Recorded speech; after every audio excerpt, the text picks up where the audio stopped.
Nouvelle édition du débat sur la chaîne bleue, Canal 2 Info, un débat qui va nous amener à quelques encablures du Cameroun, notamment dans la frontière sud, le Congo, la République du Congo-Brazzaville, qui vit des tensions depuis quelques jours, depuis notamment l'annonce par le président Denis Sassou Nguesso de la tenue d'un référendum constitutionnel visant justement à modifier la constitution en place de ce côté-là, ce que n'entend pas l'opposition, une opposition qui crie à une intention manifeste de la part du parti au pouvoir et notamment du président Denis Sassou Nguesso à se maintenir, une volonté manifeste à se maintenir au pouvoir. Et dans ce studio, nous allons donc en parler. Nous allons parler de cette peur sur le référendum prévu ce 25 octobre du côté du Congo-Brazzaville.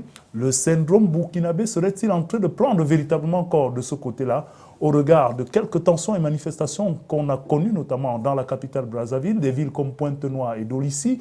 On est en droit de s'inquiéter quant à la situation sécuritaire dans ce pays voisin, frère et ami du Cameroun. Et pour en parler dans ce studio, deux invités. Le premier, c'est un journaliste, Henri Diabaté, très connu sur la scène médiatique camerounaise et à l'international, qui nous fait l'honneur d'être avec nous dans ce studio. Henri Diabaté, merci d'être avec nous pour cet autre débat sur la chaîne bleue.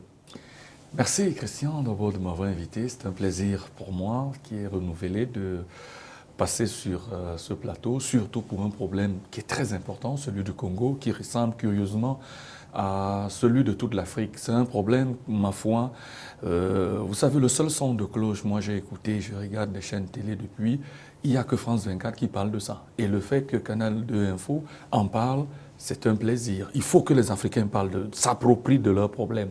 Et c'est pourquoi je suis là. Voilà, c'est d'ailleurs un des credos de Canal 2 Info, être là où l'actualité se déroule. Et comme nous le faisons, ce débat encore est là pour nous situer, pour apporter des éléments de compréhension et peut-être percer même le mystère et la compréhension de cette autre situation tout de même inquiétante du côté du Congo-Brazzaville. Le deuxième invité avec lequel nous allons échanger est lui aussi un journaliste avec une forte connaissance de ce pays-là. Il y a été avec quelques remous, il est ici actuellement avec une âme quand même du côté du Congo-Brazzaville. Elie Smith, merci d'être là pour cet autre débat. C'est un plaisir d'être là et comme je vais abonder dans le sens de M. Diabaté, c'est qu'il faudra que l'Afrique s'approprie de son information. On en a un peu marre que tout le monde crée des chaînes pour informer l'Afrique et les Africains sont incapables de s'informer sur des sujets qui les concernent. Voilà, informer l'Afrique sur ce qui se déroule en Afrique en étant à l'extérieur.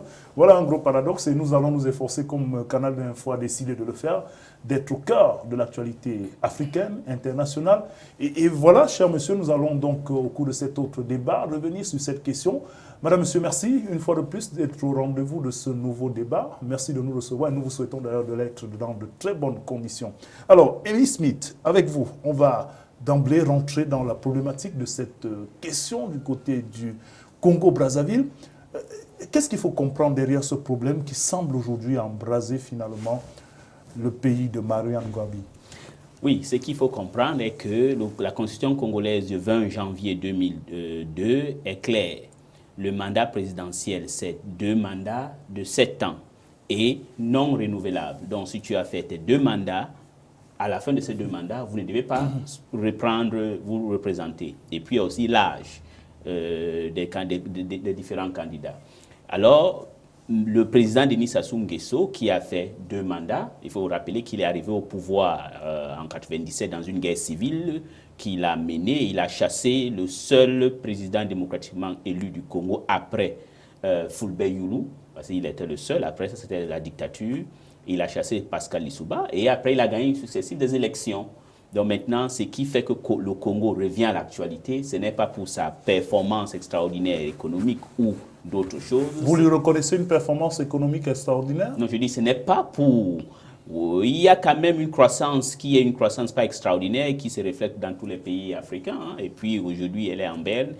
C'est uniquement parce que le président Denis Sassou Nguesso, comme un joueur de football, décide en cours de match de changer les règles. Donc ça veut dire modifier la Constitution. Vous allez me dire modification n'est pas en soi quelque chose de mauvais parce que par exemple les États-Unis ont modifié les constitutions, je crois, 27 fois. Voilà qui est dit, mais qu'est-ce qui fait problème dans le cadre de la Constitution modifiée au Congo? Ce qui fait problème au Congo, c'est que cette Constitution n'est pas modifiée, elle est changée complètement pour faire plaisir à un seul homme qui s'appelle Denis Sassou Nguesso parce qu'on veut faire faire sauter les verrous des 2 mandats, parce que son mandat finit en 2016. Il veut faire sauter son mandat, ces verrous, pour qu'il se représente pour une 3e fois pour être président de la République, qui est en violation de la Constitution. Et je vais vous rappeler que l'un des rédacteurs de cette Constitution, qui s'appelle le professeur Charles Zakari Boao, me l'a dit.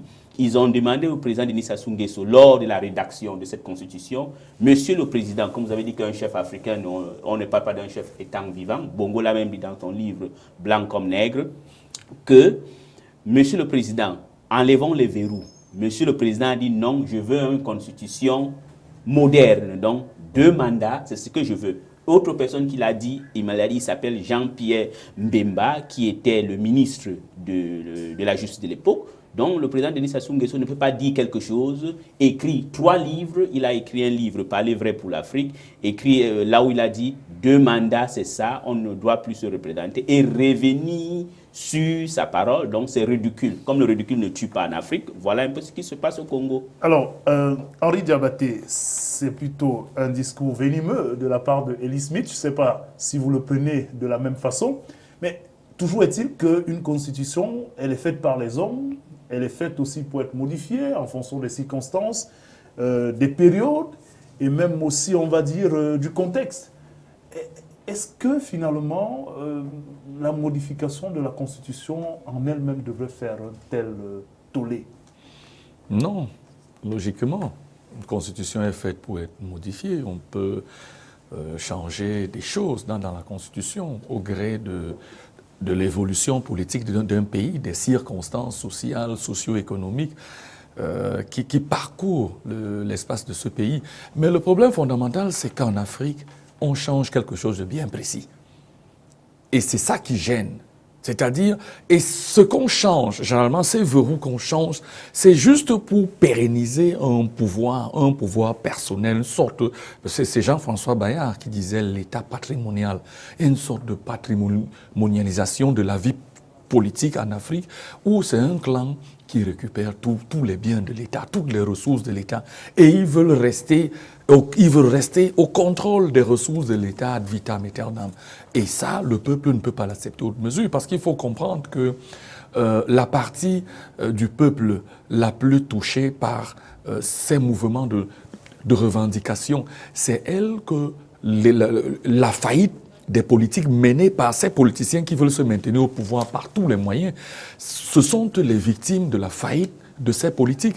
Alors les gens se disent, mais c'est pas vrai, on l'a supporté pendant 14 ans, il faut encore le supporter 14 ans encore. Non, les gens disent, mais c'est pas vrai, il faut réagir. C'est pourquoi les gens réagissent, tout simplement. Donc, le prétexte de la révision de la Constitution fait problème, parce que, Ellie Smith l'a bien dit, Sassou a écrit 3 livres. Et dans les 3 livres, moi, j'étais convaincu que Sassou, j'avais oublié tout ce que Sassou avait fait avant. Et j'étais d'accord, je me suis dit, enfin, voilà un vrai chef. On vous dira, Henri Diabaté, qu'il n'y a que les idiots qui ne changent pas. Oui, d'accord. J'ai dit, voilà un vrai chef qui a affirmé devant le concert du monde, sa volonté de laisser une image, l'image d'un homme d'État. Et si vous le savez, et ne l'oubliez pas, Sassou étant président de l'Union africaine, c'est Sassou qui fait adopter la charte sur la démocratie et la bonne gouvernance en Afrique. C'est Sassou. Et cette charte est un modèle. Cette charte est un modèle pour tout le monde. Il y a des publicistes qui m'ont dit, c'est pas vrai, la charte africaine sur la démocratie et la bonne gouvernance, si on l'applique, l'Afrique c'est un petit paradis. Mais je ne comprends pas comment lui, le géniteur de cette charte, si généreuse dans son essence, si généreuse dans ses déclinaisons, que ce soit lui qui veuille fouler aux pieds son remarquable travail, en voulant se maintenir par tous les moyens, en voulant être l'otage, en se faisant l'otage d'un clan qui veut piller le Congo. Non, le Congo, mais quand même, le Congo a déjà trop souffert. Arrêtons ça. Je pense que le président Sassou doit avoir raison gardée et se ressaisir en disant « Mes frères et sœurs, j'ai fait une erreur, ne brûlons pas notre Congo. » Alors, mais Henri Diabaté, quand on vous entend parler, et peut-être dans une moindre mesure aussi Ellie Smith, on a l'impression qu'il ne revient pas, il n'est pas du droit de Sassou Nguesso finalement de réviser la Constitution. Mais on parle d'autres facteurs dans cette Constitution-là. Pourquoi simplement le facteur de la modification du nombre de mandats? Vous n'y voyez pas d'autres éléments positifs? Le Congo a quand même un certain nombre d'éléments qui sont mis en avant par le parti au pouvoir pour justifier justement cette modification, la répartition finalement, on va dire, de la carte électorale, un certain nombre de conditionnalités, la vie politique, la vie publique et de nouvelles orientations pour le Congo. Est-ce qu'il ne s'agit pas aussi de l'avenir du Congo? Pourquoi y voir seulement le maintien de ça? C'est de la ruse, c'est de la perfidie politique. En fait, tout le monde, c'est un habillage. C'est un habillage constitutionnel qui veut être fait. C'est vrai que les aménagements que le président Sassou prétend apporter, ils sont, comme tu l'as dit, ils sont importants, ils sont d'une symbolique très forte, parce que ça va améliorer la vie politique au Congo et essayer de rendre le débat politique plus clair. Mais le problème qui se pose, c'est que, et c'est ça qui fâche tout le monde, c'est enlever le verrou sur les 2 mandats. Sur les 2 mandats. Mais vous n'irez jamais, je ne sais pas, vous ne verrez jamais le président Barack Obama essayer de modifier la Constitution il est à la fin de son mandat, de son 2e mandat. Mais vous ne verrez pas Barack Obama en train de vouloir modifier la Constitution en novembre de 2015. Ils sont sérieux. Alors, il ne le ferait pas. S'il veut modifier la Constitution, c'est peut-être pour améliorer les droits des minorités, des Indiens, des Noirs, des Latinos. Je pense que c'est comme ça que cela se fait. C'est des constitutions, on vous dira, qui ont quand même pris du temps, des siècles, pour arriver à une quelconque image de perfection, même si là-bas encore il y a des choses à rendre perfectibles. Elie Smith, il y a quand même que le Congo, dans ses déclinaisons, finalement, ambitionne de modifier aussi, on va dire, le quotidien des populations. Aujourd'hui, est-ce que vous avez l'impression que les acteurs de cette crise ont véritablement conscience de l'enjeu, c'est-à-dire le bien-être des populations? Parce que autant on le dit de Sassou Nguesso qu'on peut le dire aussi de l'opposition. Quand on commence à casser, à brûler, est-ce que ce n'est pas bis repetita? Oui, quand on commence à casser et à brûler, c'est vous donc, si je vous entends bien, vous êtes en train d'accuser l'opposition de brûler. Je ne pose que des questions. Bon, j'espère que non. Je voudrais vous rappeler que ceux qui brûlent, ceux qui créent l'insécurité à Brazzaville actuellement, c'est le pouvoir. Pas une police menée par un certain monsieur qu'on appelle Jean-François Ndengue, qui a réactivé une milice. Le général. Le général. Il a réactivé une milice qu'on appelle GRB. Au sein de la GRB, il y a des miliciens que tout le monde connaît, un musicien qu'on appelle Sergino, l'autre qui s'appelle Zulbad, qui a fait assassiner des gens à Pointe-Noire et puis à Bakongo dans le sud de Brazzaville.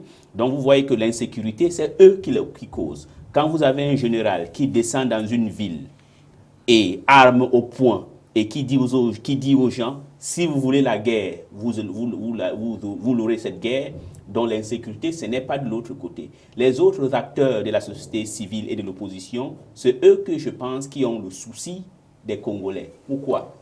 Eux, ils veulent quelque chose qui est simple. Si vous voulez la paix, et essayer de consolider ce qui a amené la paix au Congo pendant 17 ans, et aussi qui a aussi créé une croissance sur le plan macroéconomique, qui a aussi favorisé la création de l'infrastructure routière, que quand tu arrives au Congo aujourd'hui, parce que même si vous voulez critiquer quelqu'un, et aussi l'honnêteté intellectuelle de dire, oui, ce monsieur a conçu des routes. Pour la première fois au Congo depuis 50 ans, il y aura une route qui va relier Brazzaville et Pointe-Noire, et qui va même, il a conçu plus de 1000 km de route. La rive de la côte. Oui, de la côte, même ça jusqu'à l'intérieur donc de la côte atlantique, jusqu'au nord de la forêt équatoriale à Ouesso, à peu près 1500 ou 2000 km bitumés. Ça, c'est Denis Sassou Nguesso. Il a modernisé même l'infrastructure des aéroports.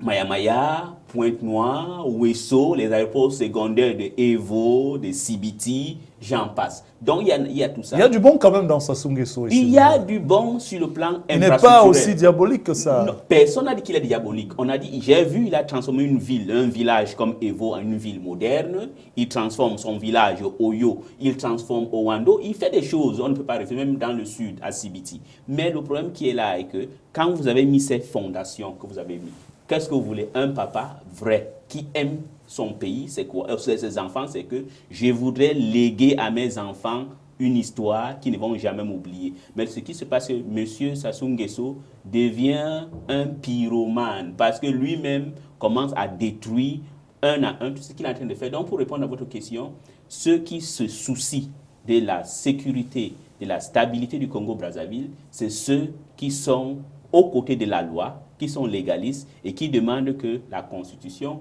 doit être respectée. Alors, Elie Smith, avant d'en revenir à Henri Diabaté, puisque vous évoquez le respect de la Constitution et de la loi, je pense que la loi congolaise permet finalement d'aller à un quelconque référendum.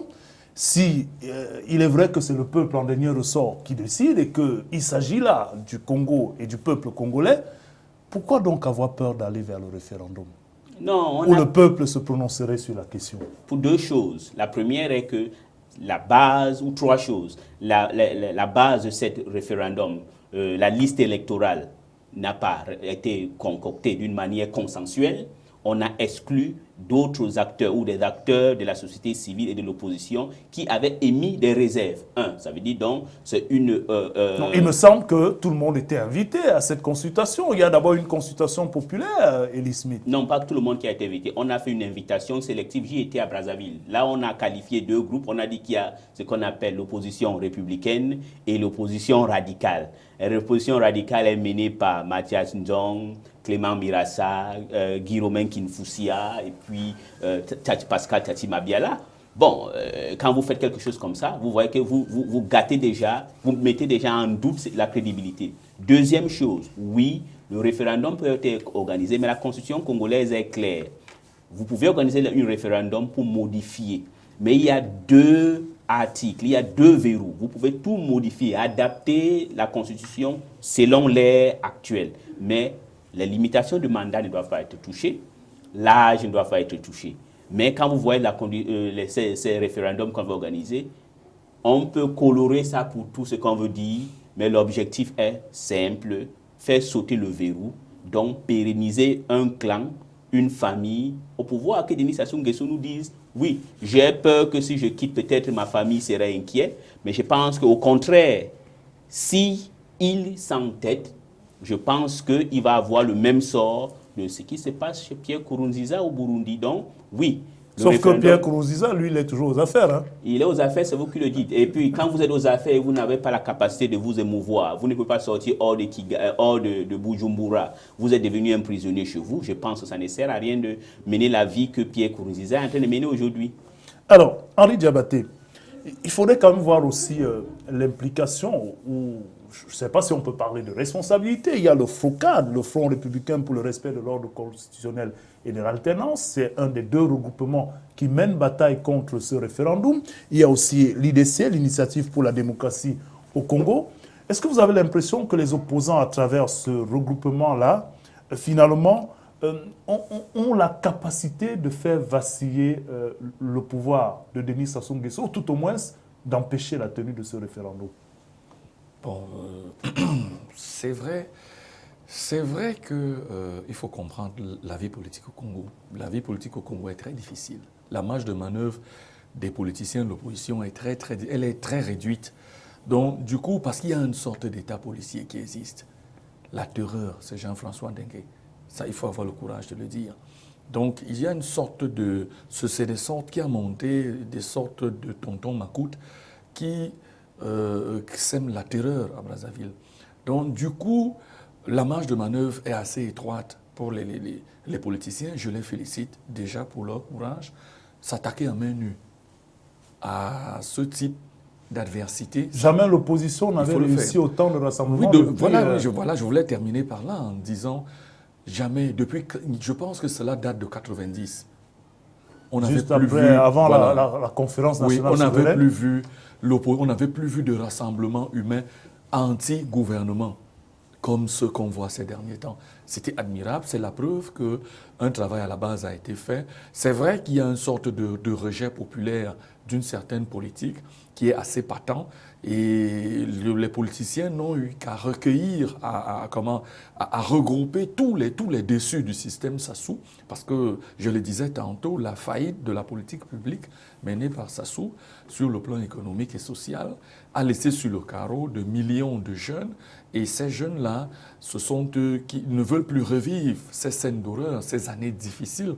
Et aujourd'hui, je pense que les différentes organisations, les différents regroupements qui veulent empêcher par tous les moyens la tenue du référendum ont la capacité, peuvent permettre de vraiment, peut-être pas empêcher, ce serait difficile parce que je connais la nature un peu du pouvoir Sassou.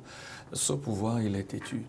Il est têtu parce qu'il y a quelque chose qui est fondamental. Et dans beaucoup de pays en Afrique, on refuse toujours de se le dire. Mais il faut dire la vérité. Même le Cameroun a ça. Tous les pays en Afrique, beaucoup de pays en Afrique ont un problème avec leur histoire. Ils sont hantés par de vieux démons. Tant que le compromis historique qui a servi à la naissance de ces pays n'est pas éludé, je vous assure, on n'ira pas loin. Tant qu'on ne nous aura pas dit, par exemple dans un pays comme le Cameroun, pourquoi ceux qui se sont battus pour que le pays soit indépendant ont été tous tués et que ceux qui luttaient de toutes leurs forces pour que le pays ne soit pas indépendant et gérer le pouvoir depuis 50 ans. Et au Congo, on va nous dire, qui a tué Ngouabi? Qui a tué Ngouabi? Il faut qu'on nous dise, peut-être Florent Tiba peut nous dire, qui a tué Ngouabi? Et tant qu'on ne nous dira pas qui a tué le cardinal Biaïnda, qui a tué Massamba Debal, pourquoi sont-ils morts? Pourquoi qui a liquidé toute l'aile gauchiste du PCT, Ange l'ancien parti unique de l'aile communiste au Congo? Il faut qu'on sache. Et le peuple, ce sont des choses... Et je pense que tous ceux qui sont du côté de Sassou ont peur de ces questions. Ce sont ces démons-là qui hantent et qui disent à Sassou, si tu parles du pouvoir, nous on est morts. Parce que ces gens-là vont ouvrir les pages là. Vous y voyez le syndrome burkinabé? Oui, effectivement, c'est ça. Et c'est ça, c'était la hantise de Diendéré. Il savait qu'un jour ou l'autre, on allait ouvrir la page de la mort de Sankara. Et tous avaient peur de ça. Ils réclamaient une amnistie. Et cette amnistie, elle était antipopulaire. Donc c'est la même chose au niveau du Congo.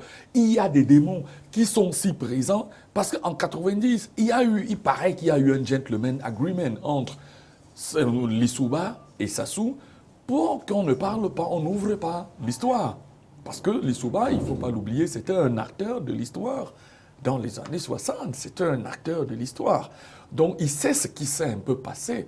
Donc, Lissouba avait décidé, de laisser, de calmer les choses, essayer de temporiser. Mais aujourd'hui, je pense que la marmite bout et le couvercle peut exploser, peut sauter. Et aujourd'hui, les Congolais ont besoin de savoir. Et tant que les Congolais n'ont pas résolu ces questions-là, n'ont pas résolu le compromis historique, le Congo ne peut pas s'en sortir. C'est impossible. Alors, on souhaite que le Congo s'en sorte de toutes les façons, c'est notre souhait. On a des familles amies et même quelques frères de ce côté-là. Alors, Elie Smith, on a des villes, la ville économique, la capitale économique, Pointe-Noire, qui a quand même été au devant des premiers bouillonnements. On a Dolissi qui a fait l'objet finalement d'un regain de tension avec cette manifestation de l'opposition finalement autorisée après interdiction. Est-ce que vous n'avez pas l'impression aujourd'hui, quand vous regardez ce qui se passe au Congo, qu'il y a des fiefs qui sont finalement conquis déjà par l'opposition? Oui, évidemment, mais je crois aussi que c'est le souci du président Denis Sassou Nguesso et son régime de vouloir montrer que le Sud est contestatrice. Mais je voudrais aussi vous rappeler que... Cela n'est pas le cas, Elie Smith. Non, c'est parce que ça va peut-être choquer ceux qui sont au Nord, ceux qui connaissent vraiment la configuration sociologique au Congo. Vous devez savoir que le Congo utile, c'est le Congo du Sud. Donc les gens qui savent se contester, c'est les gens qui connaissent leurs droits. Donc les Congolais brillants, éduqués, c'est dans le Sud. Et c'est là le problème. Il faut savoir que même le coup d'État de Marien Ngouabi de 68, c'est un coup d'État un peu correctif. Que les marianistes sont venus au pouvoir pour dire que depuis 1960, ce sont les gars du Sud qui nous gouvernent et que nous les nordistes. Et ce monsieur qui a permis aux nordistes et aux clans de la cuvette de prendre le pouvoir a été assassiné par qui? Je pense au cas de Émile Biayenda, c'est le chauffeur de Marianne Ngouabi qui s'appelle Liboro Casseur. Il vit à Brazzaville aujourd'hui. C'est lui qui a tué Émile Biayenda en disant que Émile Biayenda était la dernière personne qui a rencontré Marianne Ngouabi et il a désarmé le mystique que Marianne avait, qui a permis que Marianne Ngouabi soit assassinée. Et le problème de Liboro Casseur est qu'on lui a mis en prison. Il est sorti de prison, il est devenu un riche. C'est ça la grande question. Donc, il y a des gens qui peuvent en parler. Martin Berry, qui est le ministre de l'Intérieur de Pascal Lissouba, un maoïste pur et dur, peut parler. Donc, il y a un groupe de personnes qui sont là-bas qui ont peur. Donc, maintenant, je pense que les villes comme Pointe-Noire, c'est tout à fait normal. C'est les villes qui contestent Sassou Nguesso parce qu'on pose la question de la mort de Tchister Chikaya. C'est une grande question qu'on pose. Oui, Tchister Chikaya. Voilà, les villes, parce que vous avez parlé d'Olizi, oui, il y a une autre ville que vous avez oubliée, Sibiti. Et on pourra dire que les gens de Sibiti sont ingrats parce que voilà, c'était un village que ça soit transformé, conçu, je crois, 53 km de route, voirie urbaine bitumée et tout, modernisé. Mais ils ont dit non.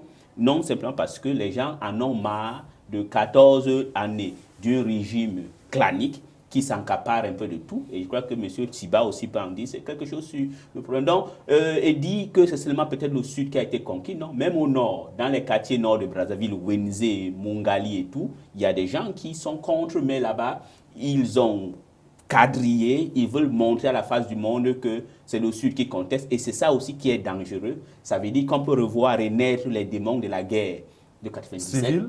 Et 98, qui était une guerre sur base tribale. Ethnique. Alors, on va quand même revenir. Sassou Nguesso, c'est quelques 30 années au pouvoir. C'est vrai qu'il y a eu l'intermède de 85 années. Oui, l'intermède de 5 années après la conférence nationale souveraine jusqu'à son retour dans les années 97-98. Est-ce que vous n'avez pas l'impression, Henri Diabaté, que l'attitude, non seulement de l'organisation africaine, l'Union africaine, de la sous-région, des pays comme le Cameroun, le Gabon, cette espèce de silence-là, est-ce que vous n'avez pas l'impression, comme disent quelques analystes, que c'est un silence complice? Je préfère d'abord m'en tenir à l'Afrique. Silence complice. Peut-être on serait tenté de le prendre ainsi. Mais moi, ce qui me gêne, c'est que l'Afrique a une diplomatie qui est, depuis que la dame là, elle est là, l'Afrique... Lamine Zouma. Oui, la diplomatie de l'Union africaine m'étonne, elle m'épate. L'Afrique est incapable de réagir. L'Afrique est à faune. L'Afrique n'a pas droit de citer. C'est comme si les choses, l'évolution politique des pays africains n'intéresse pas l'Union africaine. Parce qu'on ne comprend pas. Elle ne réagit pas. Elle réagit généralement. Elle a une vision régionale de l'Union africaine. C'est quand les problèmes concernent l'Afrique australe. C'est là où elle parle, elle monte au créneau. Mais généralement, dans les autres parties de l'Afrique, elle ne parle pas.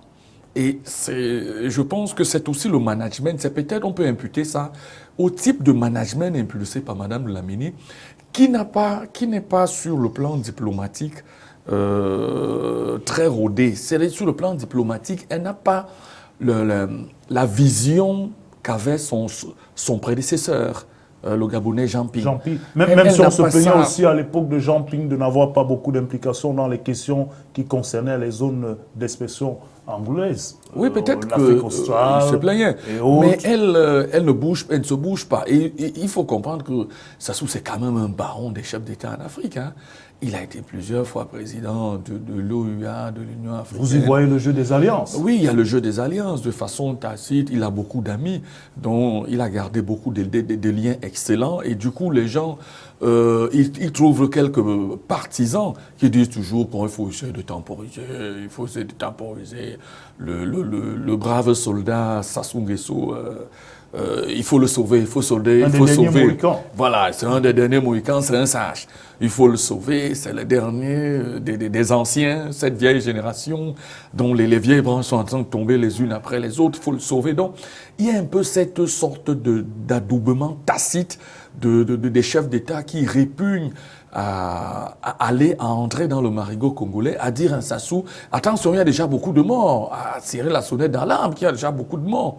Donc, il y a aussi ça. On se serait attendu que Zouma intervienne prenne comment le taureau par les cornes, fort de la puissance de l'Afrique du Sud. Mais Zuma est c'est lointain, le Congo semble lointain pour lui. Le Congo semble lointain, il s'intéresse beaucoup plus, il a un côté un peu affairiste qui est bizarre. Il va en RDC, juste à côté, parce qu'il y a les mines là-bas, c'est très intéressant. C'est de bons gars, il faut soigner aussi l'image, voilà, son électorat attend. Je ne refuse pas, mais l'Afrique du Sud, il y a quand même l'Afrique du Sud a une responsabilité qui est très importante. Son envergure économique fait que l'Afrique du Sud a quelques responsabilités dans la résolution d'un certain nombre de problèmes. Donc, je pense que si dans chaque région, il y avait un géant, l'Afrique du Sud jouait son rôle de géant en Afrique australe et en Afrique centrale, le Nigeria jouerait le sien en Afrique de l'Ouest, l'Égypte jouerait au Maghreb. Je crois qu'il y aurait des changements, il pouvait y avoir des changements en Afrique. Alors, j'ai voulu qu'on évacue la position africaine, l'Afrique centrale, mais quand on entend une sortie comme celle du président François Hollande sur la question congolaise, avec bien évidemment la reconnaissance du droit de Denis Sassou Nguesso de consulter son peuple, même s'il appelle à l'apaisement, Elie Smith, ça vous inspire quoi cette sortie de François Hollande? La malhonnêteté française, parce que c'est... Et puis aussi, ça a beaucoup déçu, démoralisé beaucoup de Congolais, parce que beaucoup de gens comptaient sur la France. On ne va toujours pas compter sur Oui. le pays colonisateur. Et puis, on peut se demander, Elie Smith, finalement, qu'est-ce qu'on veut? Qu'est-ce qu'on veut, c'est qu'il faut... Est-ce à la France de venir résoudre les problèmes du Congo? Non, voilà pourquoi les Congolais ont compris que la France de François Hollande, je comprends pourquoi il a des difficultés aujourd'hui pour gérer la France, il ne comprend rien. Il ne comprend rien. Mais ce n'est pas une politique particulière à François Hollande. La France a toujours agi ainsi. Oui, bon, et puis la France. Et puis, ce n'est pas un cas Hollande. La France a toujours agi ainsi pour ses intérêts. Exactement. Et je comprends aussi. Vous n'allez pas faire un procès à la France de préserver ses intérêts et ses alliances. Je m'étais posé la question pourquoi dans la jeunesse de l'Afrique francophone a une haine vis-à-vis de la France. Je commence à comprendre maintenant. Mais je voudrais un peu revenir sur quelque chose. Oui. Sur le rôle des pays africains. Il y a la doyenne du corps diplomatique à Brazzaville qui est une centrafricaine. Elle a tenu une réunion il y a quelques jours qui a convoqué tout le corps diplomatique et elle a mis en garde tous les ambassadeurs accrédités à Brazzaville de ne pas s'immiscer dans les problèmes internes du Congo. Mais c'était un message à peine voilé à l'ambassadeur des États-Unis. Mais l'ambassadeur des États-Unis, Mme Sullivan, a répondu directement que je suis au Congo pour mettre en pratique les instructions de la Maison-Blanche. Je n'ai pas de leçons à recevoir à qui que ce soit. Mais ce que la Centrafricaine a oublié, c'est qu'en indexant les États-Unis, elle a oublié l'ambassadeur du Cameroun, le rôle que l'ambassadeur du Cameroun est en train de jouer.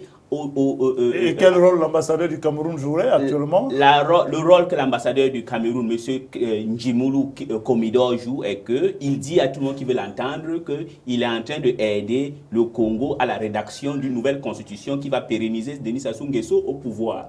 Et en le faisant... Et lui, en tant que quoi, il serait impliqué dans la rédaction de... Il dit qu'il est l'ambassadeur d'un pays frère. Vous voyez la notion, il me parle un peu du Bantou, c'est la démocratie Bantou. Il n'y a pas quelque chose comme démocratie Bantou. Il n'y a pas il dit il est en train d'aider. Et quand il le fait, il est en train de mettre en péril, en danger la vie des Camerounais qui y vivent. Parce qu'en dehors de ça, il est devenu un affairiste. Voilà que...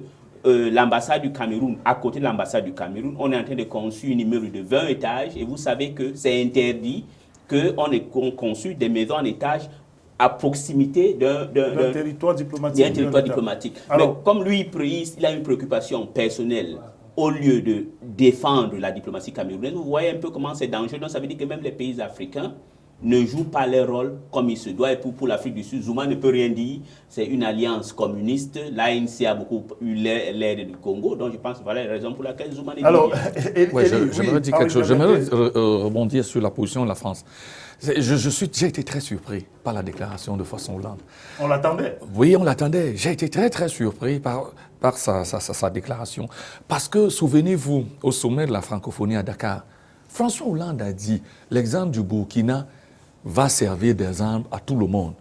Tous ceux qui tentent de se maintenir. On dit aussi c'est une sortie qui a dû attendre longtemps, regarder avant de finalement... Mais il avait dit, et cela, il a dit que tous les chefs d'État qui veulent par tous les moyens modifier, rafistoler la Constitution pour se maintenir ad vitam au pouvoir, auront en face de la défiance de la France. Et du coup, cela a suscité beaucoup de sympathie de l'opinion publique en Afrique. On s'est dit, enfin la France va bouger. Enfin Hollande va mettre en pratique ses promesses électorales, ses promesses de candidat en Afrique, notamment dans le cadre de sa politique africaine. Mais là, on a été très surpris par sa déclaration. Et cela prouve exactement, lorsqu'il dit qu'il faut préserver la paix, que le président s'assoit le droit d'organiser un référendum, cela prouve tout simplement que le président Hollande a été dépassé sur sa droite par le ministère des Affaires étrangères qui a repris la pleine main sur la diplomatie française, c'est-à-dire les réseaux Fabius, très liés avec les réseaux affairistes au Congo. Les multinationales sont en train de vouloir recoloniser le Congo comme Elf l'a fait dans les années 70, parce qu'il faut comprendre que si le Parti communiste congolais, le PCT, et ça je parle sous le contrôle d'Ambroise Noumazalaï, l'ancien secrétaire du PCT, les liens anciens entre ELF et certains membres du PCT, les liens entre ELF et certains membres du PCT étaient anciens. Et que c'est ELF qui a financé souvent la déchirure, la scission dans le Parti communiste, c'est-à-dire où on a liquidé toute l'aile maoïste a été abattue. Donc il y a eu cette sorte de déviance, de déviationnisme idéologique qui a conduit, qui a culminé avec l'assassinat de Marianne Gouabi. Donc aujourd'hui, il y a ce retour des multinationales et manifestement, Fabius l'a dit, il n'y a que le business. D'ailleurs, vous savez, il est ministre des Affaires étrangères et de la coopération. Alors, vous comprenez? Donc, il y a cette forme économique, c'est lui qui est devenu le VRP des multinationales françaises. Donc, et au Congo, la seule personne aujourd'hui qui fait plaisir, qui donne quelque confiance aux multinationales, c'est Sassou. Alors, si on va parler de ces alliances-là, de ces jeux d'intérêts, Sassou était déjà revenu au pouvoir après la première guerre civile qui a mis un terme, on va dire comme ça, là, avant le terme même du mandat de Pascal Lissouba. Donc, il y a cette alliance avec Elf, Total est venu. Vous n'allez quand même pas vous imaginer, on a quelques minutes avant de se séparer, Elie Smith, qu'un Sassou Nguesso qui a été reçu il y a un mois à peine à l'Élysée, avec des accolades par finalement François Hollande, alors que la tension commençait déjà à monter autour de ces référendums, vous n'allez pas vous imaginer qu'au sorti de l'Élysée, Sassou n'avait quand même pas l'assurance du soutien de la France. Oui, donc Sassou a une fois de plus bradé le Congo à la France. Donc c'est un traître, il a vendu le Congo aux Français. Et je commence à comprendre pourquoi la société civile, la jeunesse africaine n'aime pas la France. Mais c'est aussi aux Africains, aux Congolais de ne pas brader, parce qu'il y avait Vincent Bolloré qui a tout pris au Congo-Brazzaville, la même chose que Vincent Bolloré est en train de faire au Cameroun. Donc c'est un OPA, c'est un néocolonialisme français qui est en train Pourquoi de se toujours mener. compter sur la France en quelque sorte? Non, pourquoi compter sur la France? Nous ne comptons. En même temps, vous rejetez la France, on rejette la France, en même temps, on attend de la France. Et Nous ne comptons pas sur la France. C'est que je crois que M. Diabaté l'a dit. Le problème est que, comme au Congo et comme au Cameroun et dans beaucoup de pays africains, ceux qui ont combattu pour avoir l'indépendance dans ce pays ont tous été tués. Mais ceux qui étaient le suppôt des oppresseurs, de l'impérialiste qui travaillent pour la France, c'est eux qui gouvernent ce pays. C'est tout à fait normal. Regardez le cas du Cameroun. L'UPC, on a tué le Oumniobé, on a tout tué. Et il n'y a jamais eu un deuil national au Cameroun pour l'UPC. On n'a jamais fait un recensement. Il y a déjà des reconnaissances. Voyons voir. On n'a jamais. Voyons voir. Ce même pouvoir de Paul Biya au Cameroun, qui est une continuité du gouvernement de Ahidjo, n'a jamais fait un recensement de tous les gens que la France a tués ici. Mais chaque fois, pour tromper la population, vous dites oui, la France doit faire telle chose. Non, c'est les suppôts de l'impérialisme français qui continuent à gouverner. Donc c'est tout à fait normal. Sassou Nguesso est parti là-bas pour vendre une pan. Le mot est peut-être un peu fort, Elie Smith. Oui, non, il faut utiliser les mots. Non, il a dû donner des gages, assez conséquents. Assez conséquents, mais je peux rappeler à la France que ça peut mettre le temps que ça va mettre, l'hégémonie française dans le sphère francophone va finir et ça serait très mal pour la France. Donc il faudra que la France fasse des réformes internes et s'adapte à la réalité africaine. C'est-à-dire que la France essaye un peu... Voilà, on va peut-être sortir dans un instant, mais il faut quand même penser à l'avenir. De votre point de vue, quelle serait la porte de sortie la plus, on va dire, acceptable et la moins douloureuse pour le Congo, dans une situation qu'on veut quand même voir se terminer avec moins de heurts? Avec moins de heurts, c'est que le président Denis Sassou Nguesso retire son projet de référendum. Il ne le fera pas, mais je vais être rapide. Ce qui va se passer est simple. Sassou Nguesso va organiser le référendum, il va gagner, mais Sassou Nguesso risque de terminer comme Pierre Nkurunziza parce que c'est un pays où la loyauté s'achète à coups de dollars ou à coups de francs CFA. Avec la baisse du prix du baril du pétrole, il y aura peu de l'argent pour acheter la loyauté. Il y aura beaucoup de traites et ces mêmes traites vont se retourner contre lui, donc il serait humilié. Henri Diabaté, vous voyez le sort du camp de Sassou de la même façon. Quel avenir de votre point de vue pour le Congo? Comment sortir de cette crise? L'histoire se répète toujours. Hein. Les faits sont têtus. L'histoire se répète toujours. Lorsque vous fraudez, vous violez les lois, il est clair que cela vous renvoie, vous revient à la figure. Je suis sûr qu'il y aurait une révolution de palais au Congo.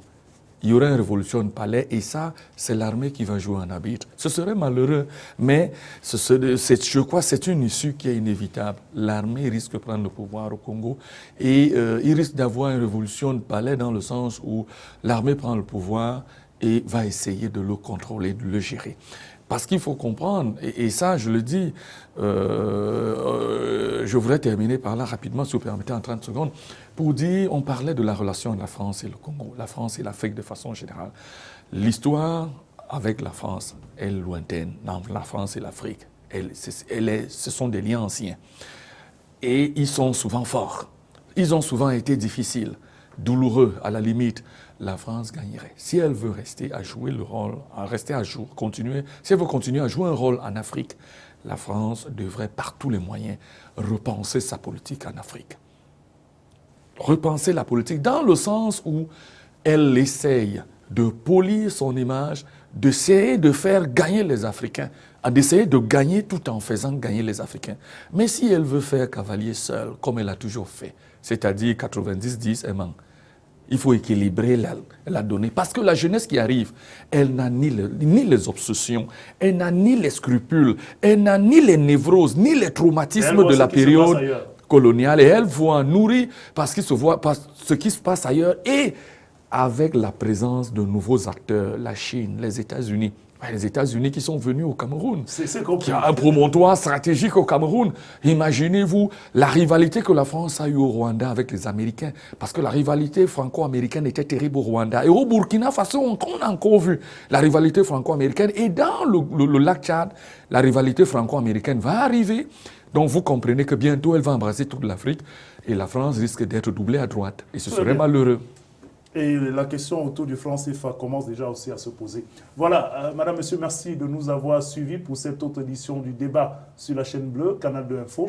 C'est avec beaucoup de plaisir que nous étions en compagnie de Elie Smith et de Henri Diabaté, deux journalistes avec une forte connaissance des questions internationales et notamment de l'Afrique centrale et du Congo que nous avons évoqué ce soir.